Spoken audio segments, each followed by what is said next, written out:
Silalatu Gunung Salak. Silalatu Gunung Salak.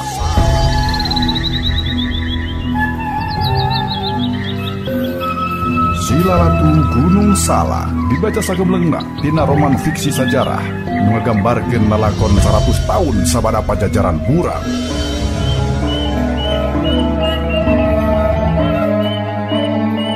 Lalampahan sanaya nu pinuh ku rupa-rupa carita tur warna kahirupan nu ngalaman babakti kaki Mas Tanu tapi kate weleh nandangan pitenah tur ngalaman huru hara di Bantarjati.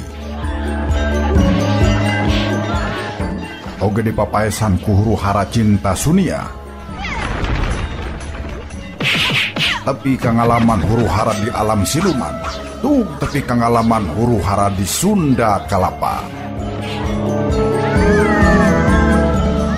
Tong hilap subscribe jempolna bagikeun di medsos para wargi sadaya sareng diantos pangrojong tur silaturahmina di kolom komentar. Kasugri pamirsa urang sami-sami pedar cerita dongeng Sunda pedaran Kang Gilang karya Aan Merdeka Permana dina judul Silalatu Gunung Salak. Silalatu Gunung Salak. Silalatu Gunung Salak. Dina episode huru hara di Sunda Kalapa. Huru hara di Sunda Kalapa. Jangan dengukeun Waluya Dongeng Sunda. Waluya Dongeng Sunda.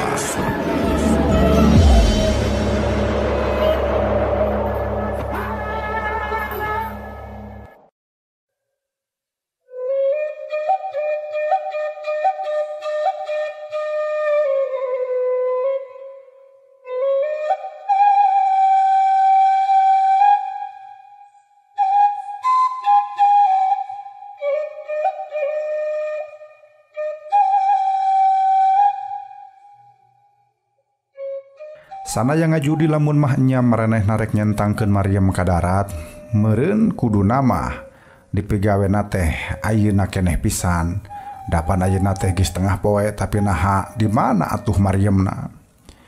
Sana yang ngahulang salila-lila bet aya ku aneh jalan pikiran kidong dosa para kanca ongko cenah rek nyentangkeun Maryam ongko eueuh Maryamna keke moal mah anu ceuk maranehna barang hasil bumi teh sebenarnya mahnya Maryam teh cek sanaya dina jero hatena kene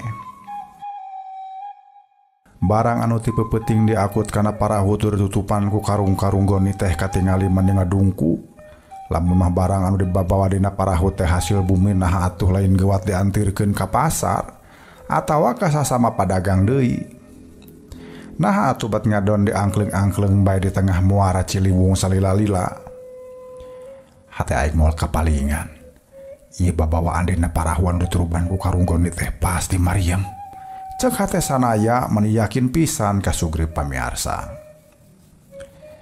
atuh ari geus ngarasa yakin mah manehna teh rek neangan bongohna kidong dosa bara kanca lamun maranehna parang bongoh Maryam teh rek diome sinaruksakeun cenah mun geus dirusak sabatae moal bisa digunakeun jeung lamun moal bisa digunakeun nasib ke Mas Tanu anu keur unggah balewatangan di gedung pengadilan POC teh bakal kajait paling saeutik ke Mas Tanu teh moal jadi korban serangan Maryam tapi hayang maling waktu jang agaradah naon anu aya di jeroan karung goni teh munggu hese kacida sabab balad-baladna kidong do teh pagaweanana rutret bae ka sanaya ditalingakeun bae ku batur sanaya oge malah jadi terus rasa moal maranehna mah ge curiga ka aing cek sanaya dina jero hatena moal meureun lamun mah maranehna terus rutret cenah lamun mah maranehna terus rutret ka aing meureun ukur hati-hati we wungkul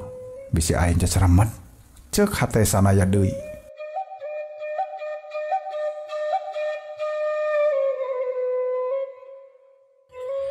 Kusabab nyangkana kitu atuh sanaya teh tetep we maling-maling kurah koreh kana jeroeun karung goni mun pareng dianggap bongoh heug leungeun sanaya teh rumpur rampa ka jeroeun tumpukan karung goni ngan sabot leungeunna keur uyup ayap kitu hate sanaya mungguh reuwas pacampur jeung era sabab teuing kumaha mimitina bet Karunggoni teh aya nu nyingkapkeun pisan. Sok elikan sing eces. Naon eusina tah anu dituruban ku karung teh? Bisi sia penasaran. Kadenge sora Ki Ogel. Tetelan nyingkapkeun karunggoni teh Ki Ogel. Tur ari karung geus dibuka mah barang anu ngahaja ditutupan teh nyatana mah hasil bumi kaya ning palawija jeung tumpukan parehuma. Eueuh nya Maryam teh eueuh. Omong Ki Ogel deui bari neuteup seukeut ka sanaya.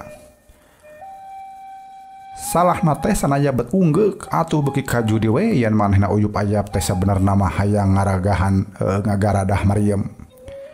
Sanaya teh dibere lolongkrang keur ngab heula saur di tukang sirahna karasa aya nu ngababuk tarik leng manehna kapiuhan. Eling-eling teh basa kadenge Ki Dongdo jeung balad-baladna carita. Teh salah cek pangira kami ieu mangkluk teh lain jalma biasa.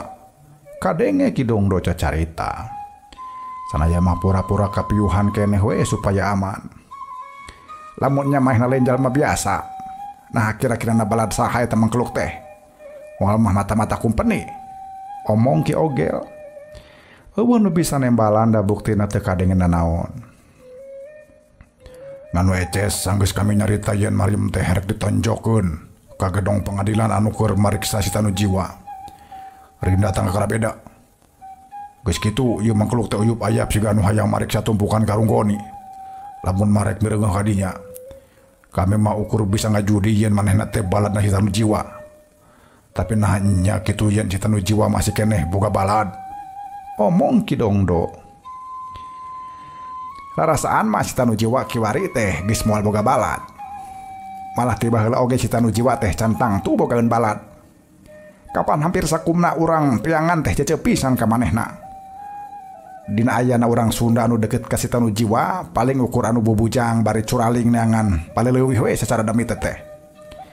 Kusabab si tanu jiwa mah teu resep neuleuh jalma curaling.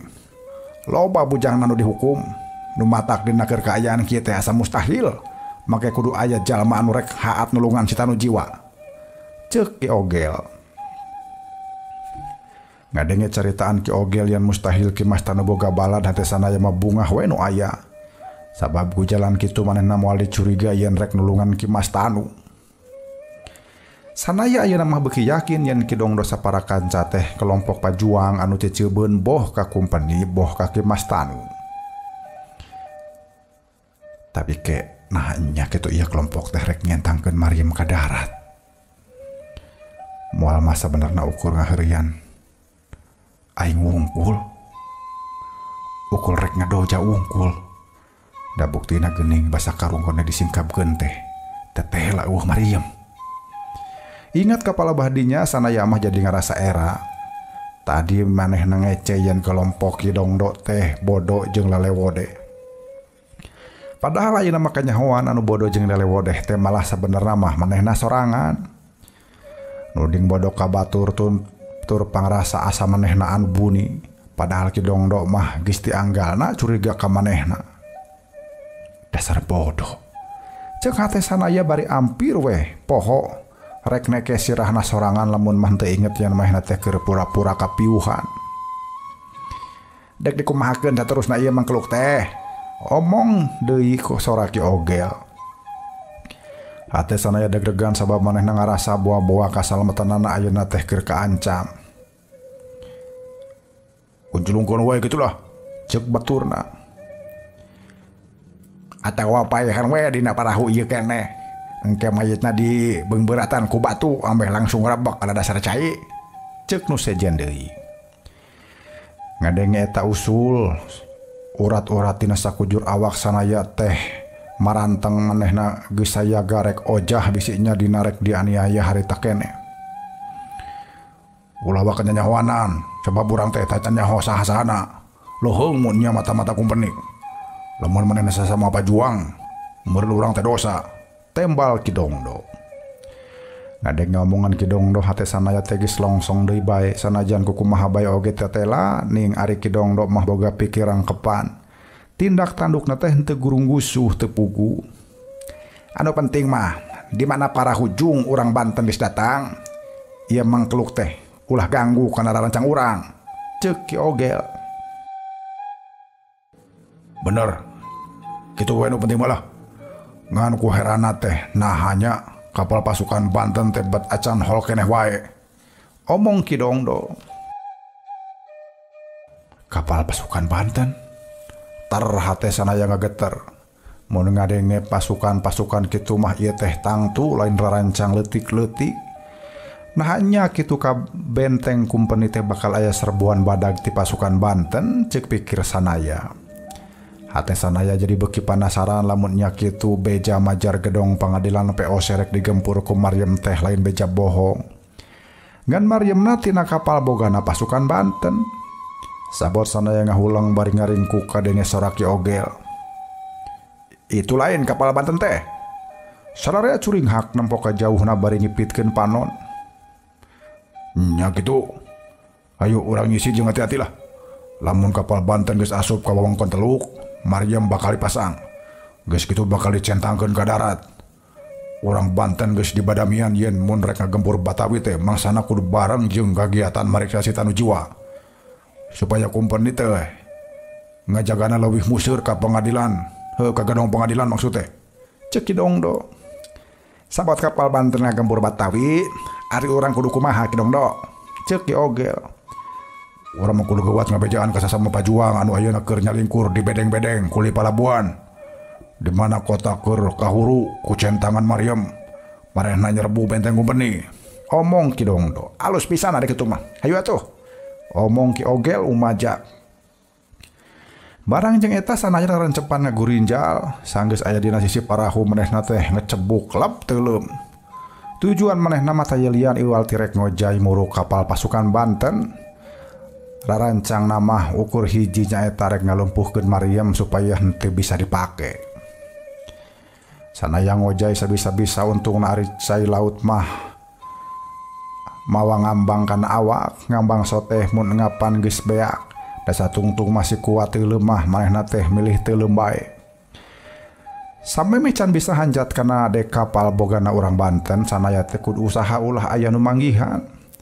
Nu matak awakna teh diusahakeun teuleum di jero cai.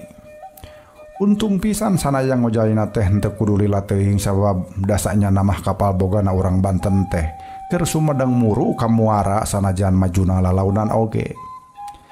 Malah teh kungsi lila teh eta sanaya geus aya di gigireun dasar kapal.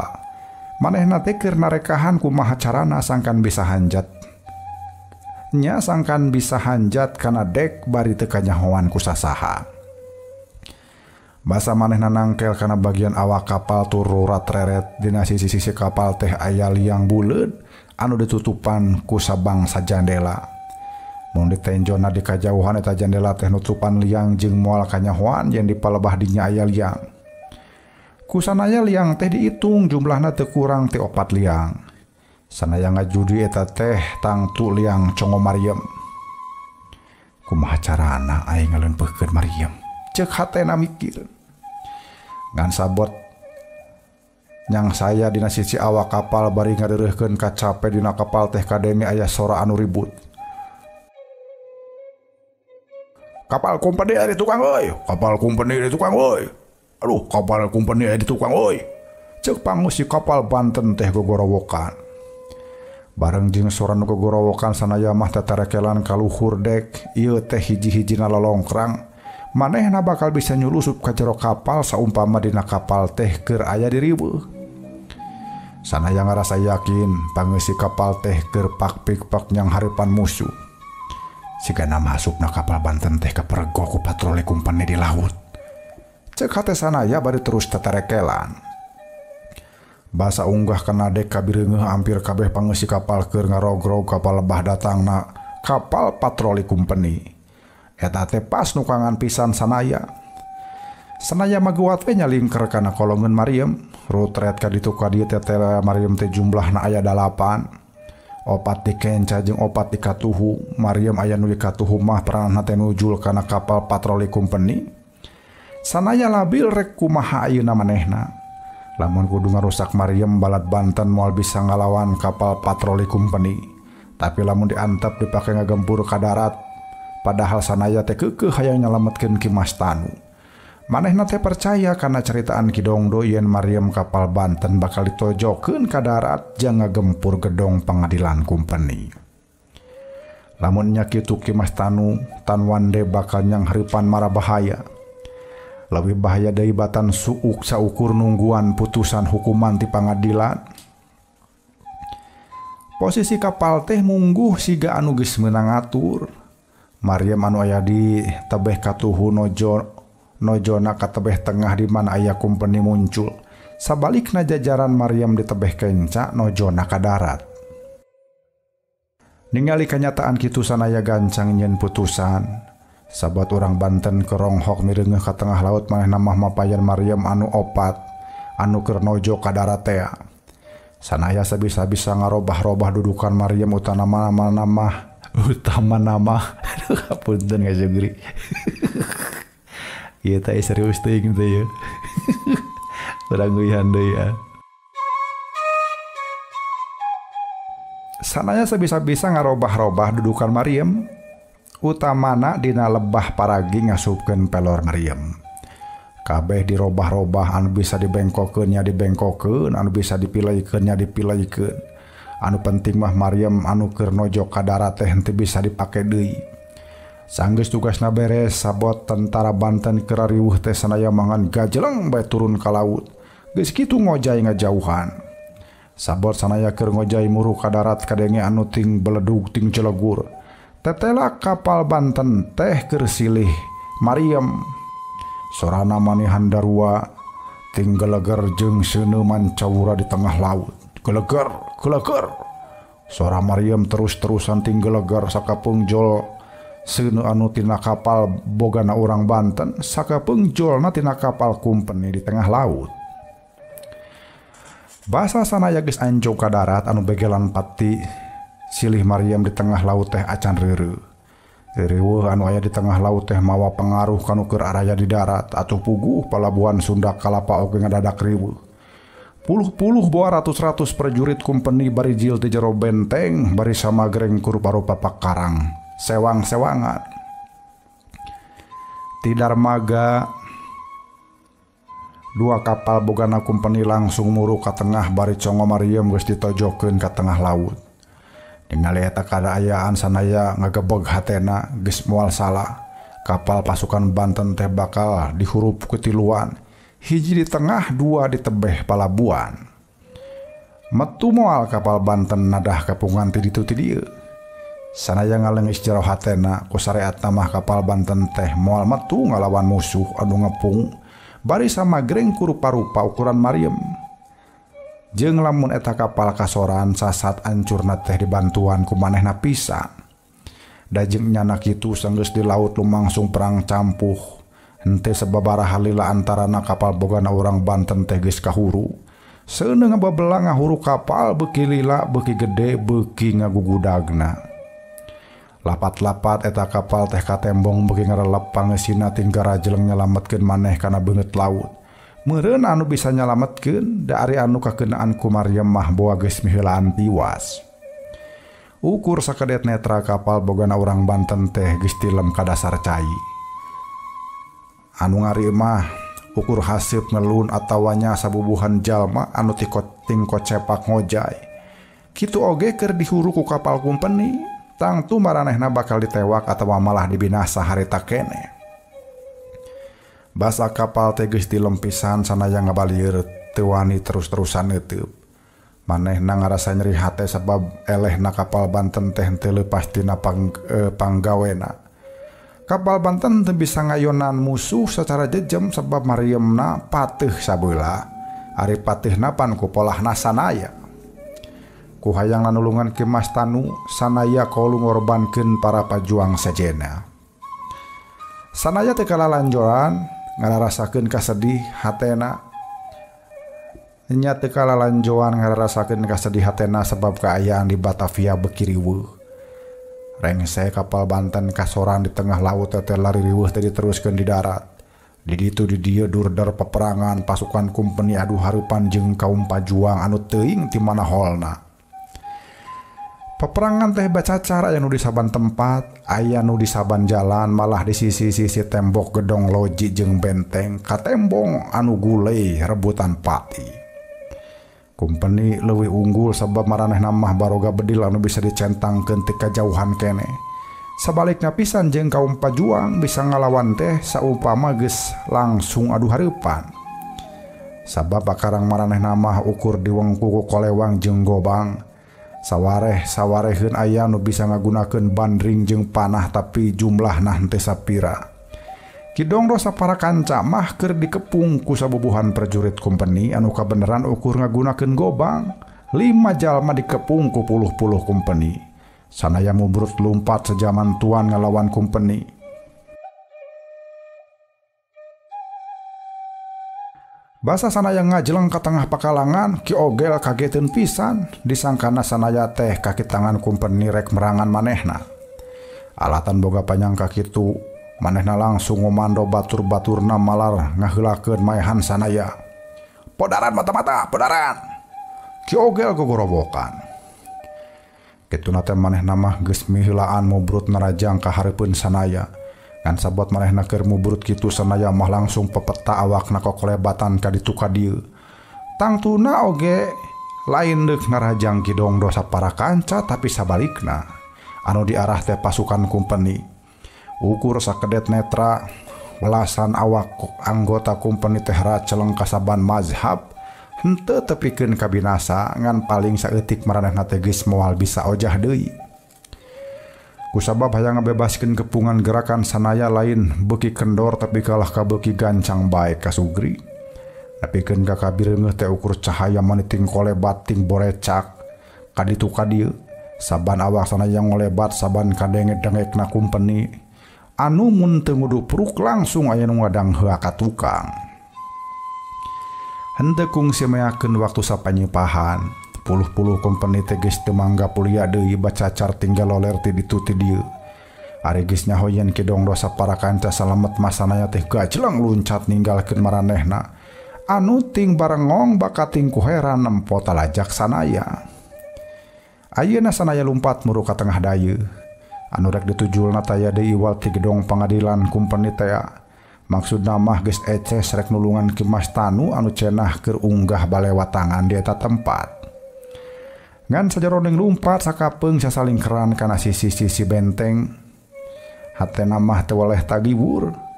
Di Batavia sanajan henteu durder ti ditu ti dieu oge, tapi sanaya mah ngajudi yen ayeuna teh keur aya gehger. Sora Maryam anu tinggelagar di tengah laut ukur mere nyaho ka sanaya. Yen eta teh marupa tanggara pikeun pasukan pajuang nu keur nyarumput di tangsi kuli palabuhan sangkan ngalurug dayeuh.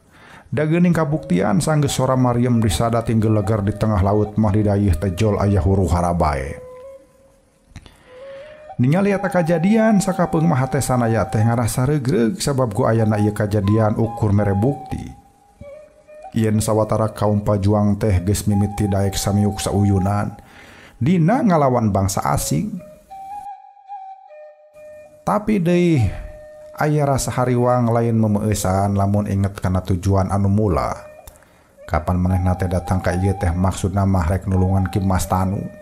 Ari ayeuna make aya huru-hara atuh mun kieu pandena manehna bakal bangga dina ngajahit nasib Ki Mas Tanu teh. Meureun gedong pangadilan oge ayeuna mah dijagana teh beuki samakta bae.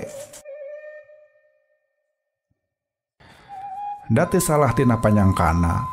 Basa manehna anjog ti jauhna keneh teh geus katembong aya ratusan kumpeni anu ngawas, maksud anu ngawal gedong pangadilan ka Sugri. Sanaya henteu wani nyampeurkeun leuwih deukeut angot jauh. Nya angot jauh hareupeun pakarangan gedong pangadilan teh sakitu ubuk ablag hampir nyaruaan alun-alun. Kabireungeuh keur aya begalan pati. Jalma saurang keur dikepung wakul boya mangap ku ratus-ratus kumpeni. Nu ngepungna teh ngahurup ngagunakeun gobang. Ari anu ngahurupna teh ku rokrak-rokrak acan. Nya ari nu dihurupna mah teh ku rokrak-rokrak acan. Lamun mah aya nu disebut pakarang meureun eta teh saukur sapasang leungeun jeung suku we. Bari nyumput sanaya nyobaan neuteup saha jalma nu keur dikepung teh, tapi sanggeus ningali eta jalma make iket hideung kumis ngajepat ipis tur awakna samubang-bang geus teu salah deui. Tangtu eta teh si iket hideung. Si iket hideung teh keur narekahan malar bisa nalangan nulungan ke Mas Tanu. Aing ngarasa halempang. Nah manehna salamet tina ieu kepungan. Sanaya ngarasa hariwang. Pikeun kadua kalina manehna ngarasa yen tarekah yang ngajait nasib ke Mas Tanu teh pasti kana gagal deui bae. Ku syariatna asa mustahil manehna bisa nembus barisan kumpeni anu jumlahna ngaratus sama gereng ku senjata modern. Si iket hideung memang babalecetan ka ditu ka dieu, malah saban manehna nyieun gerakan oge teu weleh aya nu ngajungkel. Tapi ngajungkel hiji jol tiluan, ngajungkel tiluan jol 10-an, kitu jeung kitu wae. Sanajan geus loba nu ngajungkel tapi kepungan teh tibatan suda mah ngadon beuki nikel. Malah ayeuna mah nasib si iket hideung oge biheung salamet biheung moal. Sabab barisan lapis kadua kumpeni teh geus datang maranehna ngabaris beres bari bedil rancung siap dibekaskeun ka palebah si iket hideung. Sanaya ulang mikir ayeuna mah anu mikir teh lain rek nulungan ke Mas Tanu tapi kumaha carana ngajait nasib si iket hideung supaya henteu jadi korban ratusan bedil anu siap dibekaskeun. Sanaya ngajudi dina hiji waktu bakal aya anu ngomando malar pasukan Gobang malundur pikeun mereka sempetan ke pasukan bedil. Lamun kaayaan geus kitu sanaya tangtu moal bisa nulungan nyawa si iket hideung. Kumaha akalna? Akalna mah taya deui eueuh teh kudu mihlaan ngaganggu pasukan bedil supaya ulah bakal ngabdilan si iket hideung. Ceuk sanaya dina jero hatena. Sanggeus mikir kitu sanaya musirkeun tanaga geus kitu mah ngan gajleng bae manehna teh mubrut ngadeuketan barisan anu keur ngokang bedil. Bari ngagunakeun gerakan anu kacida gancangna sanaya mateuhan saban anu keur ngokang bedil. Tapi anu keur sayaga nyakel bedil teh jumlahna oge mani 100 deui. Sabot sanaya mateuhan anu sejen baturna mah geus nyahoeun manten.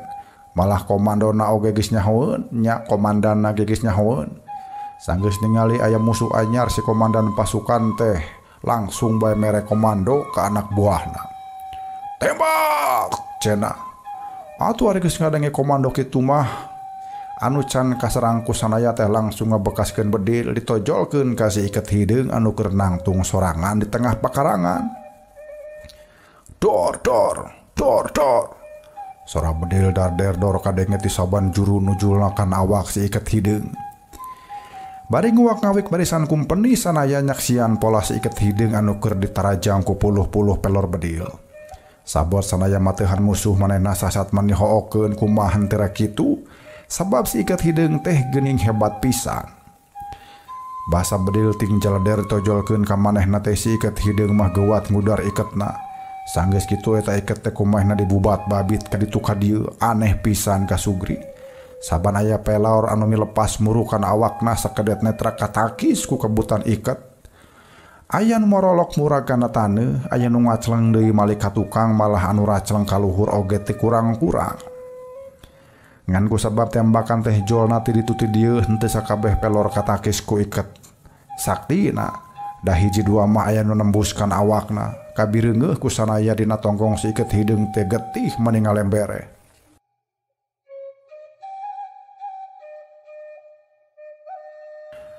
Mireungeus iket hideung tatu sanaya beuki ningkatkeun tanagana. Pukpak, pukpak, pukpak. Koleang gedebuk, koleang gedebuk. Awak kumpeni teh mancabura ka ditu ka dieu. Kawas rametuk anu disemprot ku seuneu. Iket hideung, lumpat. Hayu lumpat. Lumpat iket hideung. Sanaya gogorowokan itah si iket hideung nyingkah dina kepungan. Sigana si iket hideung karanangenan yen di eta tempat teh asa aya sanaya. Dasar manusia goblok. Sia mah aing ripuh kieu teh kakara mancanghul. Ayo mantuan aing sia sanaya.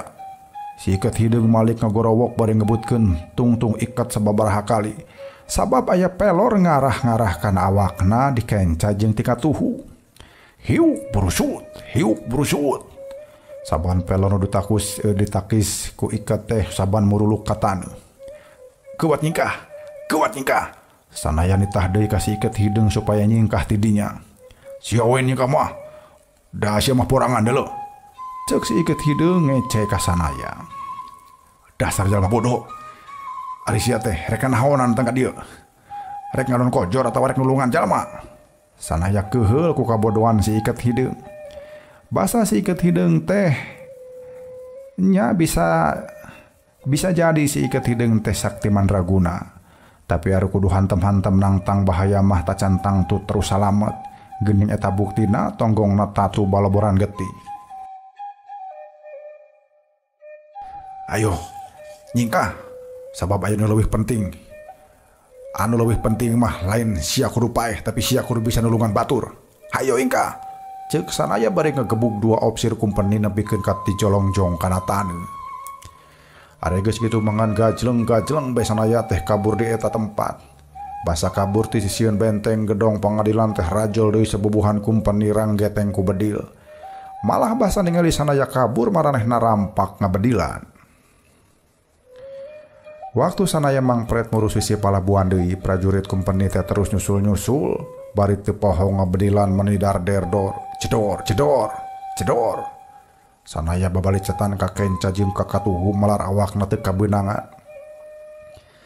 Anjog ka sisi darmaga di dinya oge horeng geus rampak musuh anu samagereng ku bedil.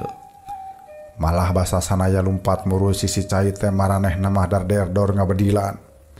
Supaya teu kabeunangan sababaraha kali Sanaya ngalabuhkeun awakna kana taneuh terus ngudupung. Cengkat ngudupung deui, cengkat deui ngudupung deui. Ngan kitu jeung kitu wae bari ngadeukeut kana sisi cai. Ari geus deukeut mah gejebur bae ngajeburkeun awakna kana beungeut cai lap teuleum. Celedor. Kompeni ngabdilan ditujulkeun kana beungeut cai anu ting burial kusabab cikeneh dipake teuleum ku Sanaya. Sanaya terus teuleum ngojai ka ditu ka dieu neangan nolongkrang anu sakirana bakal bisa dipake nyumput dina centangan bedil musuh. Pikeun kadua kalina manehna mah geus ngalaman deui teuleum dina cai bari kudu nahan napas salila-lila. Sanaya memang teu wakawani mumbul ka luhur sabab berisi musuh aya keneh sisi cai. Tapi sanggeus napasna ampir beak manehna maksakeun kudu neangan sedong cai di sisi anu sakirana bisa dipake nyumput saheulaanan. Untungna waktu ujub ayap ka sisi darmaga teh Sanaya manggihan sedong tur bisa dipake nyumput pikeun sadirieun mah. Hatena rada longsong bisa nyangkere dina sedong leutik pikeun saheulaanan mah nu penting mah manehna teh bisa ngapan heula.